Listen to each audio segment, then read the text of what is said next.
नमस्कार दोस्तों, स्वागत है आपका केवल टाचक यूट्यूब चैनल में। दोस्तों, हमारे चैनल में आपको 3 year LLB, 5 year BLS LLB, LLM, net, PhD सारी चीज़ें आपको विथ नोट्स इन्फॉर्मेशन आपको मिल जाएगी। अगर चैनल अच्छा लगता है तो प्लीज़ इसे लाइक करें, शेयर करें और सब्सक्राइब करें। सबसे पहले बात करते हैं थियरी ऑफ पनिशमेंट के बारे में। थियरी ऑफ पनिशमेंट क्या होता है, कितने प्रकार की थियरी ऑफ पनिशमेंट होती है, केस लॉ क्या है, किन लोगों ने इसे सपोर्ट किया, किन लोगों ने इसे सपोर्ट नहीं किया, आज हम इस वीडियो में सारी चीज़ें क्लियर कर देंगे। देखिए दोस्तों, आपको पता होगा कि अगर आप लॉ पढ़ रहे हैं तो नोट्स अवेलेबल नहीं होती है। अगर आप महंगी किताबें खरीदते हैं तो उसमें सिर्फ 2-4 पेज काम के होते हैं, मगर बाकी सारी पूरी किताब ऐसे ही वेस्ट जाती है। तो पूरी किताब क्यों खरीदना जबकि आपको सारी चीज़ें वीडियो में क्लियर हो रही है। तो अगर ये चैनल अच्छा लगता है तो प्लीज़ इसे लाइक करें, शेयर करें और सब्सक्राइब करें। सबसे पहले बात करते हैं थियरी ऑफ पनिशमेंट होता क्या है। तो it is a consequence of a particular crime is called punishment. Punishment includes pain, suffering etcetera. मतलब आप एक ऐसी चीज़ करते हो जो क्राइम है, और ये जो क्राइम है उसका जो पनिशमेंट मिलता है वो उसका एक कॉन्सिक्वेंस होता है। मतलब आपने क्राइम किया तो आपको पनिशमेंट मिलेगा, और पनिशमेंट मतलब क्या होता है, पेन हो गया, सफरिंग हो गया एक्सेट्रा। टोटल 5 तरह की थियरी ऑफ पनिशमेंट होती है। पहली हो गई डिटरेंट थियरी, दूसरी हो गई रिट्रीब्यूटिव थियरी, तीसरी हो गई प्रिवेंटिव थियरी, चौथी हो गई रिफॉर्मेटिव और पांचवी एक्सपायरेटरी थियरी। अब बात करते हैं इसके एक्सप्लेनेशन के बारे में। There are different kind of punishment that a person can face. In order to understand them, first we need to understand various theory of punishment. देखिए दोस्तों, जब भी आप कोई क्राइम करते हैं तो उसके 5 तरह के कॉन्सिक्वेंसेस हो सकते हैं। जैसे मैंने आपको यहाँ पे थियरी बताया, डिटरेंट, रिट्रीब्यूटिव, प्रिवेंटिव, रिफॉर्मेटिव, है ना।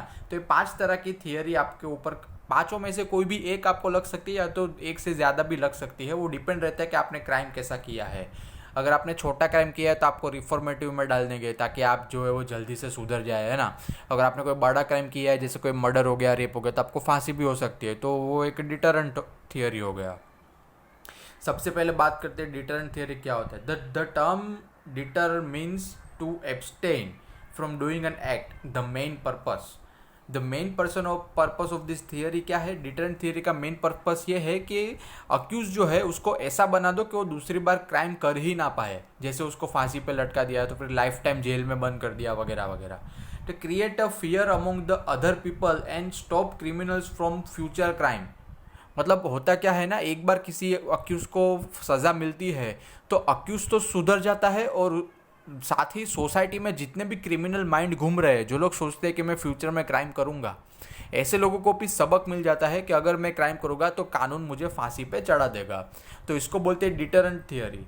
अब इंडिया में इस चीज़ की क्या पोजीशन है वो मैं आपको बता देता हूँ।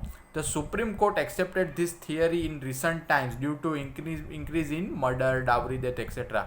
सुप्रीम कोर्ट ने तो इस चीज़ को एक्सेप्ट कर लिया है, क्योंकि क्या होता है ना, इंडिया एक ऐसा देश है जहाँ पे बहुत सारे क्राइम आज भी हो रहे हैं, जैसे रेप हो गया, मर्डर हो गया, है ना। तो ऐसे में क्या होता है, बड़ी बड़ी सज़ा सुनाना ज़रूरी हो जाता है। जैसे फांसी हो गया, लाइफ टाइम इम्प्रिजनमेंट हो गया, या तो फिर 40-50 साल की लंबी सज़ा सुनाई गई। तो ये सारी चीज़ें, इससे क्या होता है ना, जो अक्यूज़ होता है वो तो क्राइम फ्यूचर में नहीं करेगा, साथ ही जो दूसरे लोग जो लोग सोचते थे कि मैं फ्यूचर में क्राइम करूँगा, वो लोग भी उनके माइंड में भी एक फियर हो जाता है कि मैं भी इस तरह से अटक जाऊँगा पूरी ज़िंदगी, तो मैं ऐसा क्राइम नहीं करूँगा। इसको बोलते हैं डिटरेंट थियरी। अब केस लॉ की बात करते हैं तो एक पानीबेन वर्सेस स्टेट ऑफ गुजरात। यहाँ पे सुप्रीम कोर्ट ने क्या बोला, supreme court said that it would be a tragedy if the sympathy is shown for a crime such as bride burning etc, and court upheld that conviction of the mother-in-law for a murder of a bride burning in daughter-in-law। मतलब यहाँ पे क्या होता है, bride को जो है वो जला के मार डाला। तो अभी ऐसे में अगर आप सिंपैथी दिखाते हो फैमिली मेम्बर के लिए तो ये गलत साबित हो जाएगा, ठीक है। तो यहाँ पे क्या होता है, अगर आपने क्राइम किया है तो आपको उसको सज़ा मिलेगी, और ऐसी सज़ा मिलेगी कि दूसरे लोगों भी सुधर जाए। Supporter of this deterrent theory, कौन सपोर्टर है, प्लाटो है, लॉके है एक्सेट्रा। ये 2 लोग हैं जिन्होंने इन थियरी को सपोर्ट किया। अब बात करते हैं रिट्रीब्यूटिव थियरी क्या है। देखिए दोस्तों, ऑन आई फॉर एन आई, मतलब ये एक रेवेंज हो गया रिट्रीब्यूटिव theory. Mahatma Gandhi said that N eye for eye makes the whole world blind. मतलब यहाँ पे क्या होता है, देखिए अक्यूज ने तो क्रिमिनल जो है उसने क्राइम कर डाला, मगर उसको सज़ा देने के लिए हम खुद क्यों क्राइम करें। है ना। अगर उसने किसी को मारा तो हम भी उसको मारेंगे, तो अल्टीमेटली हम खुद क्रिमिनल बन जाएंगे, राइट। तो महात्मा गांधी जी ने यहाँ पे क्या बोला कि an eye for eye makes the world blind, मतलब ये तो चलता ही रहेगा। क्रिमिनल माइंड जो है वो हर समय आते ही रहेंगे इस दुनिया में। तो इसका मतलब ये नहीं है कि हम रेवेंज लेते रहे। कुछ ऐसी थियरी निकालो बाहर के अक्यूज जो है वो सुधरे, ठीक है। The object of this theory is to make the accuse realise that the suffering of the pain by subjecting him to the same kind of pain as he had give to the victim. मतलब यहाँ पे क्या होता है, ये जो रिट्रीब्यूटिव theory है उसका मेन पर्पस ये है कि अक्यूज को सेम सज़ा दो और सेम तकलीफ दो जो तकलीफ उसने विक्टिम को दी है, ताकि उसको पता चलेगा कि ऐसा करने से क्या होता है। तो बेसिकली ये एक तरह का रेवेंज हो गया कि तूने मेरे साथ ऐसा किया तो हम भी तेरे साथ ऐसा ही करेंगे। This theory has not been supported by the criminologist, penologist and sociologist because it is not fair, right. अगर अक्यूज जो है किसी का रेप कर डालता है तो हम उस अक्यूज का थोड़ी रेप करेंगे। अगर अक्यूज किसी को मर्डर कर देता है चाकू से तो हम किसी का चाकू लेकर मर्डर नहीं कर सकते, राइट, क्योंकि कानून परमिट नहीं करता। क्योंकि उसने क्राइम किया है तो इसका मतलब ये नहीं है कि हम उसको सबक सिखाने के लिए खुद भी क्रिमिनल बन जाए। उसके लिए उसको सज़ा देने के लिए कोर्ट जो वो बैठी है। हाँ, मैं मानता हूँ कि टाइम लगता है बहुत सारा जजमेंट आने तक, मगर हम खुद जो है वो क्रिमिनल नहीं बन सकते, ठीक है। इसलिए जो क्रिमिनोलॉजिस्ट है, पेनोलॉजिस्ट है, सोशियोलॉजिस्ट है, उन्होंने नहीं माना कि ये थियरी काम की है, ठीक है। जूरिस्ट फेवर, मतलब जो रिट्रीब्यूटिव थियरी है उसके फेवर में किसने किसने बोला, एक तो हो गया कैंट, हो गया प्लाटो, हो गया हेगल, हो गया एक्सेट्रा। ये 3-4 और भी बहुत सारे हैं, मगर ये सारे जो है वो काफ़ी इंपॉर्टेंट है। ये सारे जो जूरिस्ट है उन्होंने इस थियरी को सपोर्ट किया। जूरिस्ट क्रिटिसाइज, मतलब इस थियरी के अगेंस्ट में कौन था, सालमन एंड अदर्स। मतलब ये जो सालमन जो है वो काफ़ी फेमस नाम है, आप सबने सुना ही होगा अगर आप LLB पढ़ रहे हैं तो। अब बात करते हैं केस लॉ क्या बोलता है। Jagmohan Singh versus state of UP, मतलब उत्तर प्रदेश, ठीक है। Court observe that death penalty serves two purpose, it satisfies the sting of retribution and it works as a deterrent. मतलब यहाँ पे क्या होता है, देखिए दोस्तों, अगर कोई अक्यूज जो है वो समझो उसने मर्डर कर दिया, या तो फिर अपनी वाइफ को ऊपर से धक्का दे दिया, या तो फिर किसी का किडनैपिंग कर दिया, तो ये सारे बड़े बड़े क्राइम हो गए। तो ऐसे में अगर आप फांसी या तो लाइफ टाइम इम्प्रिजनमेंट देते हो तो सुप्रीम कोर्ट इस चीज़ को सही मानती है। क्यों? क्योंकि यहाँ पे हम रेवेंज नहीं ले रहे हैं, राइट। अगर अक्यूज किसी का मर्डर कर रहा है तो हमने उसका मर्डर तो नहीं किया ना अक्यूज का, हमने उसको सिंपली सज़ा सुना दी कि भाई तू ज़िंदगी भर जेल में रहेगा तो फिर तेरे को फांसी हो जाएगी वगैरह। तो सुप्रीम कोर्ट ने इस चीज़ को सपोर्ट किया, किसको, डेथ पेनल्टी को।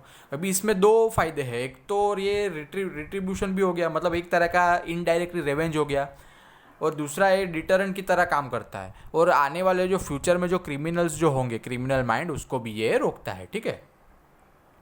प्रिवेंटिव थियरी क्या बोलता है, this theory aims to prevent the crime rather than the avenge in it. Preventive theory है ना। अभी यहाँ पे देखो नाम में ही आंसर छुपा है, प्रिवेंटिव। प्रिवेंटिव मतलब रोक लेना, अक्यूज को रोक लो ताकि वो फ्यूचर में क्राइम ही ना कर पाए, ठीक है। As per this theory the idea is to keep the offender away from the society by giving death और लाइफ इम्प्रिजनमेंट एक्सेट्रा। देखिए दोस्तों, ये जो है वो आंसर है। अभी अक्यूज को ऐसी सज़ा दे दो कि वो सोसाइटी से एकदम दूर हो जाए, जैसे उसको एकदम दूर, शहर से दूर आई हुई जेल में भेज दिया, या तो फिर उसको फांसी सुना दी, है ना, या तो फिर उसको ऐसा दूर भेज दिया कि उसको कोई पहचानता ही नहीं है, या तो फिर ऐसी कोई सज़ा सुना दो ताकि वो दूसरी बार किसी को परेशान करने का सोचे भी ना। केस लो DK Basu versus West Bengal, state of West Bengal, ठीक है। Supreme Court highlighted the purpose of preventive and deterrent observe that security of the state individual can be preventively डिटेल, ठीक है। देखिए दोस्तों, मैंने यहाँ पे काफ़ी डिटेल में नोट्स बनाए हैं। अगर आपको अच्छा लगे तो प्लीज़ इस वीडियो को पूरा देखें, लाइक करें, शेयर करें और सब्सक्राइब करें। अब चौथा है रिफॉर्मेटिव थियरी। देखिए दोस्तों, नाम में ही आंसर छुपा है, रिफॉर्म, मतलब आदमी को बदल डालो, इतना बदल डालो कि वो फ्यूचर में क्राइम ना करे और उसको एक मौका मिले कि वो फिर से अपनी एक नॉर्मल लाइफ शुरू कर दे। कभी कभी क्या होता है ना दोस्तों, हमारा ब्रेन जो है वो हड़बड़ी में कुछ क्राइम हो जाता है और हमारी एज छोटी होती है, हम समझ नहीं पाते कि हमसे कोई ये क्राइम हो जाएगा। तो कानून जो है वो एक मौका देता है ऐसे लोगों को कि फिर से वो अपनी एक नॉर्मल लाइफ जो है वो चालू कर पाए। To reform the criminal mind, मतलब आपका यहाँ पे जो क्रिमिनल माइंड जो है उसको रिफॉर्म करने का एक आइडिया है। The idea behind this theory is that no one is a born criminal. ठीक है, अब यहाँ पे क्या होता है, इस दुनिया में जितने भी लोग पैदा हुए हैं वो सारे के सारे पैदा होते ही क्रिमिनल थोड़ी है। सोसाइटी में जो जैसी चीज़ वो देखते हैं उस चीज़ से वो सीखते हैं, उस चीज़ को अडेप्ट कर जाते हैं और फिर क्रिमिनल बनते हैं। और criminal are also human being, और भले वो क्रिमिनल है मगर वो फिर भी एक इंसान है। ठीक है, if criminals are trained and educated they can be transformed into a law abiding citizen। मतलब क्रिमिनल जो है उसको अगर हम चेंज कर डालें तो वो भी एक अच्छा इंसान बन सकता है और उसको एक अच्छे से दूसरा मौका देना चाहिए ताकि वो भी एक सोसाइटी का एक अच्छा सदस्य बन के रह सके। इसको बोलते हैं रिफॉर्मेटिव थियरी।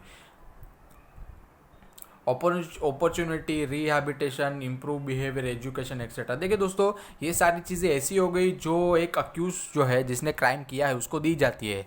आपने सुना होगा रिहैबिलिटेशन सेंटर होता है, जुवेनाइल जस्टिस। अगर कोई 18 से नीचे कोई बच्चा है या तो फिर 7 साल के नीचे कोई बच्चा है जिसने कोई बड़ा क्राइम कर दिया तो ऐसे लोगों को फांसी की सज़ा या तो फिर लाइफ टाइम इम्प्रिजनमेंट नहीं होती है, उनके लिए कोड भी अलग होती है जहाँ पे एकदम चाइल्ड फ्रेंडली एनवायरनमेंट होता है और बच्चे को कोई टेंशन ना हो इस तरह से उससे सवाल जवाब पूछे जाते हैं और फिर उसको जो है वो रिफॉर्म के लिए भेज देते हैं। उसको यहाँ पे अच्छा एजुकेशन देंगे, संस्कार प्रोवाइड करते हैं, वहाँ पे फ़क्र खाना देते हैं वगैरह वगैरह। तो ऐसी सारी चीज़ें करने से क्या होता है कि उसको जीवन में आगे बढ़ने का एक मोटिवेशन मिलता है और वो उसको एक नया चांस मिलता है कि वो अपने आप को सुधारे।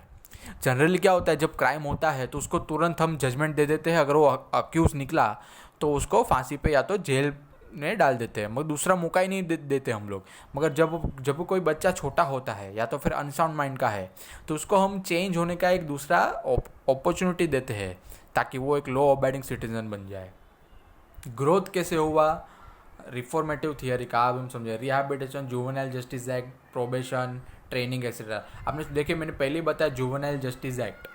अब यहाँ पे कोई 16 साल के अंदर कोई बच्चा होता है, उसने अगर कोई क्राइम, कितना भी बड़ा क्राइम किया, उसको एक अपॉर्चुनिटी मिलती है कि वो अपने आप को सुधारे और फिर से पहले जैसी नॉर्मल ज़िंदगी चालू करे। तो ऐसे सारे एक्ट बाहर आने की वजह से रिफॉर्मेटिव थियरी का जन्म हो गया। ठीक है, case law, Sunil Batra versus Delhi administration. The court observe that the fair treatment will enhance their personality rather than to affect और रेगुलेट देयर लाइफ। अब यहाँ पे अगर हम क्या करेंगे, अगर पर्सनालिटी ही चेंज कर डाले तो वो फ्यूचर में कभी क्राइम करेगा ही नहीं, राइट। अगर हम देखो एक एक चीज़ सुधारने बैठेंगे तो ज़्यादा वक्त लगता है। अगर हम उसकी सोच ही बदल डाले, अच्छी कर डाले तो वो फ्यूचर में क्राइम तो नहीं करेगा, साथ में दूसरी और भी सारी जो छोटी मोटी खराब चीज़ें वो भी नहीं करेगा। ऐसा सुप्रीम कोर्ट ने बोला, कौन से केस में, सुनील बत्रा वर्सेस दिल्ली एडमिनिस्ट्रेशन। ठीक है, अब इस थियरी मतलब जो रिफॉर्मेटिव थियरी है उसका स्कोप क्या है। ठीक है, हैबिचुअल ऑफेंडर्स, टेररिस्ट है, कॉन्ट्रेक्चुअल किलर एक्सेट्रा। अभी यहाँ पे देखिए दोस्तों, स्कोप खाली बहुत लिमिटेड है। क्यों ऐसा? क्योंकि ऐसे जो दूसरा चांस उसी को दिया जाता है जो इनोसेंट है, मतलब गलती से होता है ना, गलती से क्राइम कर डाला, जैसे छोटा बच्चा हो गया तो फिर अनसाउंड माइंड का आदमी हो गया। तो ऐसे बहुत कम लोग होते हैं जो लोग ऐसे होने के बावजूद भी क्राइम करते हैं। अब ये जो हैबिचुअल ऑफेंडर है, आतंकवादी है, टेररिस्ट हो गया है ना, कॉन्ट्रैक्ट किलर, ऐसे लोगों को रिफॉर्मेटिव थियरी नहीं दे सकते क्योंकि वो बाहर निकलते ही फिर से वो क्राइम करेंगे। तो उससे अच्छा या तो उसको फांसी पे चढ़ा दो या तो फिर उसको लाइफ टाइम इम्प्रिजनमेंट कर दो। ठीक है, अब बात करते एक्सपायटरी थियरी, ये सबसे लास्ट में आती है। According to this theory it is a believe that if the offender realize his mistake he must be forgiven. अभी उसको ऑफेंडर को पता चल गया कि उसने कुछ क्राइम किया है तो उसको फॉरगिव कर दो। देखिए दोस्तों, मैंने यहाँ पे काफ़ी डिटेल में नोट्स बनाई है। अगर आपको वीडियो अच्छा लगता है तो आप कमेंट सेक्शन में मुझे अपना ईमेल एड्रेस प्रोवाइड कर सकते हैं। मैं आपको सारा जो PDF है वो आपको मैं दे दूँगा। अगर आपको अच्छा लगता है तो प्लीज़ इसे लाइक करें, शेयर करें और सब्सक्राइब करें।